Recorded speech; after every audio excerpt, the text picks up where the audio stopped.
ripping on DC for quite a while now. It wouldn't really be fair if we didn't give Marvel a fair shake, too. Marvel isn't without its own issues, and we'll be sure to cover them in our next episode of If We Made, which will be all about the MCU. Hello, everybody, and welcome back to If We Made. Today's topic, the Marvel Cinematic Universe.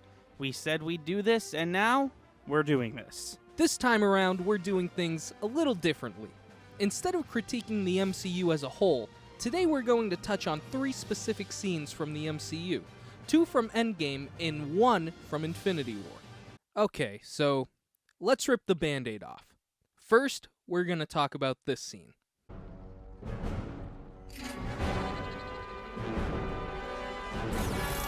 Bear with us. Conceptually, we respect this scene. It was just executed poorly.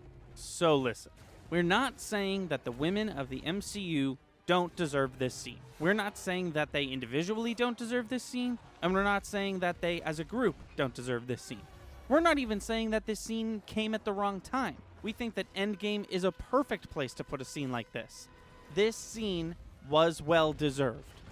But the scene itself is a bad scene. Let's break down why we think that. For those unaware, A-Force is what this group calls themselves. It's a series of comics descripting an all-female superhero team led by She-Hulk and consisting of 50 female superheroes, most of which are X-Men, but I digress. This scene starts with Spider-Man telling Captain Marvel that he doesn't know how she's going to be able to handle herself against like a 20th of Thanos' army right after she took out his whole ship with relative ease. This is followed up by Scarlet Witch and Okoye sharing the line, "Don't worry, she's got help." The camera then shifts to a wide shot of every single female Avenger just sort of standing around next to each other, trying to look cool, but somehow failing to remember that they're on a battlefield of an ongoing war before they start running towards part of Thanos' army.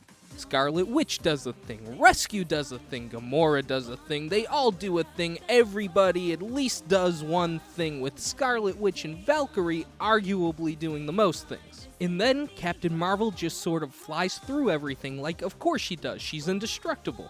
Shuri, Rescue, and the Wasp try pushing back Thanos so Captain Marvel has enough time to make a touchdown, but it ultimately fails and the scene ends. We then move on to the one-on-one between Captain Marvel and Thanos. This scene is decidedly sloppy. The way these individuals form together really seems random, what they end up achieving as a group is ultimately not much, and it doesn't last long enough for what it's trying to accomplish.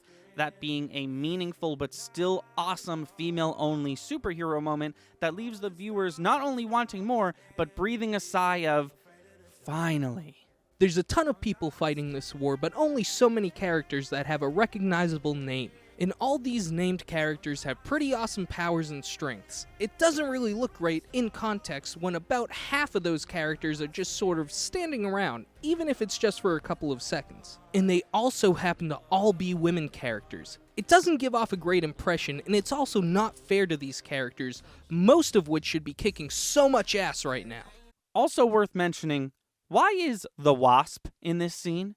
She's never met any of these people before. More importantly, why is Gamora in this scene? This isn't 2018's Gamora that died on Vormir. This is 2014's Gamora, the one who came to the present on Thanos' ship. The one that, after this scene, we never see for the rest of the movie, and is implied that she took off on her own. She's definitely never met any of these people before. Sure, she probably hates her dad too, and she does have her sister right there beside her in this scene, but later in the film when Star-Lord is looking for Gamora, Nebula doesn't mention knowing anything about where Gamora is, implying that Gamora left on her own immediately after this scene. With these two present in this scene, it gives off the impression that a couple of these Avengers caught wind of an all-female meetup at the Spider-Man booth and dropped everything to come sync up watches. So, how would we do this scene? It's pretty simple, honestly. You can even have it start the same way. Peter's trying to get the ball past the 50-yard line when all of a sudden he's overwhelmed by the grunts of Thanos' army.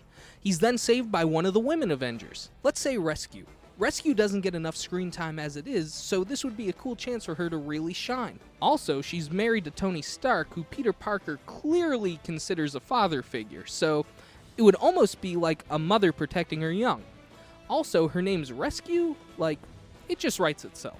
So, She saves him, he thanks her, then they start to get overwhelmed again. Okoye and Scarlet Witch notice that they need help, so doesn't the Wasp and Mantis, and finally the rest of the female Avengers. Here's the biggest change. No Gamora, and no Captain Marvel. Gamora for the reasons we mentioned. We'll get to Captain Marvel in a minute. So now what we've got is a scene where every female Avenger one by one joins the fight.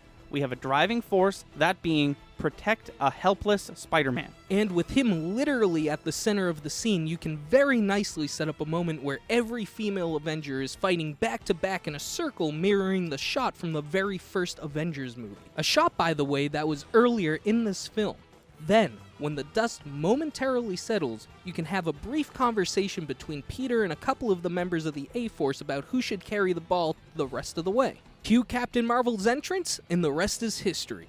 Peter passes Carol the ball, Carol and Thanos fight, spoiler dies, Gamora pieces out, Thor pieces out, Cap pieces out, which leads us nicely into our next point.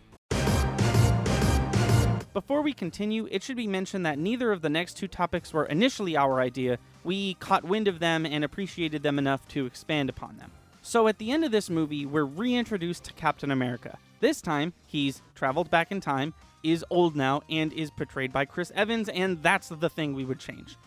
Obviously, no one deserves to play Old Man Cap more than the actor who's played him for 10 plus years, but there's one other person we would have picked. So obviously, the hindsight on this is 2020. You know, with the benefit of hindsight. But we would cast Stan Lee as our old man Steve Rogers. Firstly, it would make all the Stan Lee cameos over the years actually make sense. That's the reason why this seemingly random old dude is all over space and time at many different locations throughout the Avengers' history. That's why he sometimes says some weird philosophical nonsense. That's why Captain Marvel gave him that knowing smile. It was the time-traveling old man Steve Rogers. Also worth mentioning, Stan Lee is obviously dead. Rest in peace, big guy. But even if he didn't die, you could use the old man Steve Rogers scene as an excuse to stop the Stan Lee cameos. This movie is called Endgame. It's the end of so many things. Black Widow, Iron Man, Captain America, Thor as ruler of Asgard, Ronan, and Thanos. Why not make it the end of the Stan Lee cameos as well? Oh, I would have watched that. The only way I could sneak it off contractually was up my... As promised, the next scene we're going to be talking about is from Infinity War. We'll let it speak for itself.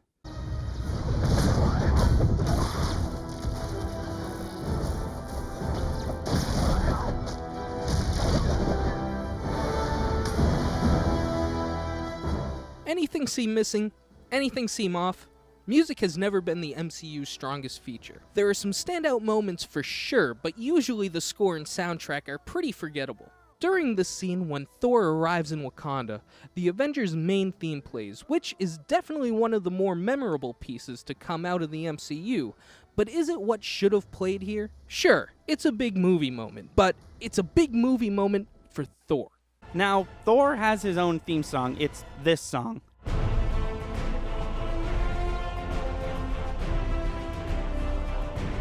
It's literally called Thor's theme, and it's recognizable enough, but we want to take it one step further.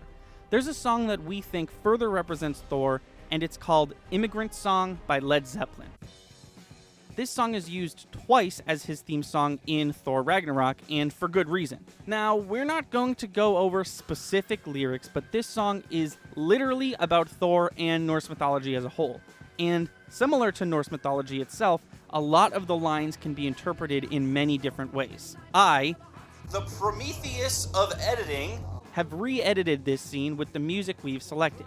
I used the live version of the song because it fit a little better. Take a look.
Alright, and that's it. Thank you for watching.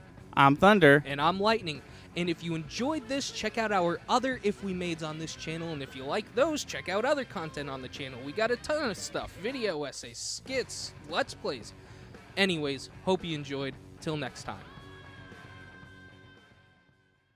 Hey, fellas. Hey, wait, where are you going? Hey, you were supposed to be my lift home. How will I get out of here? Hey, gee, I've got so many more stories to tell. Guys. Oh, gee.